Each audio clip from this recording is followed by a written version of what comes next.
why are you in Melbourne? Let's start with that. Okay. I have my daughter, she works here in Melbourne, and she came here to study. Oh wow. So Melbourne's your second home now?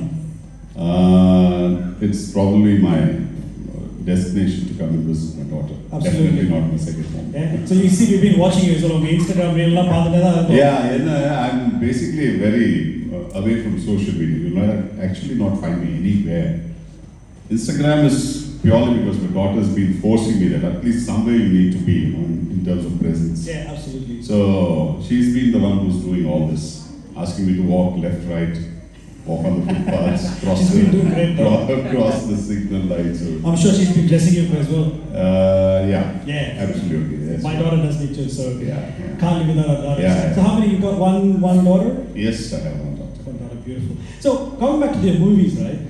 Obviously, it's just versatility is just amazing. So you've gone, obviously your voice, your deep voice, and the whole the villain, the go-to villain for every movie, and then suddenly there's Goa.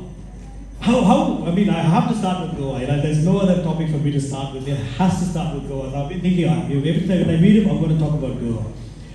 What was in your mind, literally, when you set yourself as you were introduced as a villain with Vijay, and then the shift happens. You start working with Venkat Prabhu, and then Goa comes in as this completely different character.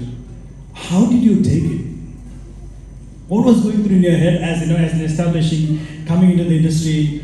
You're now shifting from being the deep voice, male dominant villain, and then suddenly shifting into a gay. And especially at that time, we don't talk about LGBT plus. That wasn't existent at that time. So it was a very controversial role. What was going in your head at the time? See, I came into movies after working for 12 years in the advertising and marketing business. Sure. And it was my desire to become an actor.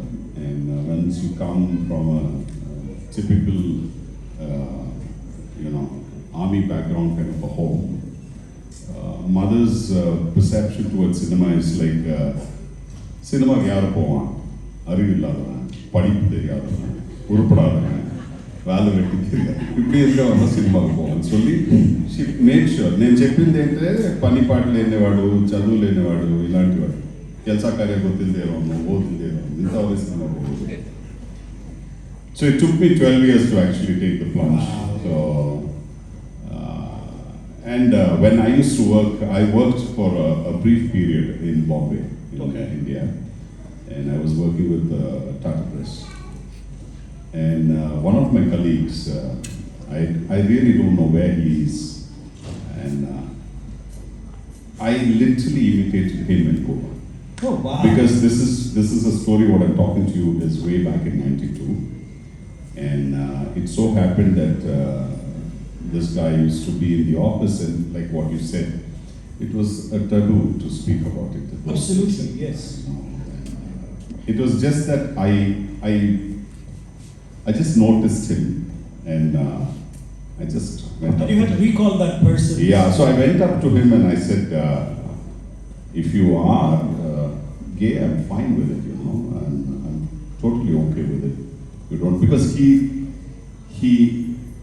expressed something to me, and which actually I caught him. Like he was talking to me on something, and then somebody called him, and he's like, huh? He turned that. So I said, I realized. Then I asked him. Then he became a great friend of mine, and he literally cried because he was not able to come out of it, and his parents, and a lot of things since then. Yeah.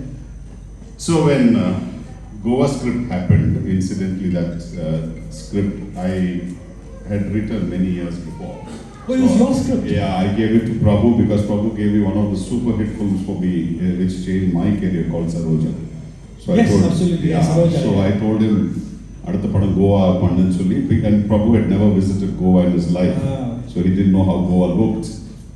And of course, he tweaked quite a bit of script in that, and that's how that character came up.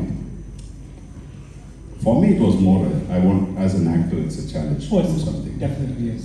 And it's a very thin line between playing gay and playing a eunuch.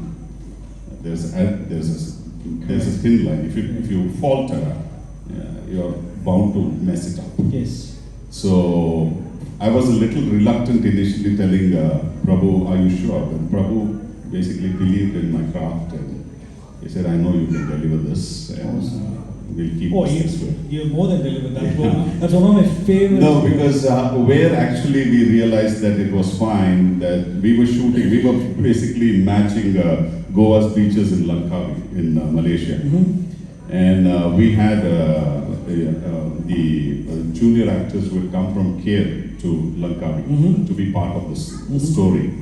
And one guy in that who asked me out every day. He would come up to me and say, can we go out in the evening? Can I meet you for a drink? So I would turn to Prabhu up and Prabhu would say, Na sonna lamadzi, ni confirm da panvada. So after 12 days of working in that, then I did go out with him. We had a drink, then I told him, this is just an act and going. So we were 200% sure, yeah. He was, and then he kept in touch with me for a long time outside. And that was convincing that, okay, done a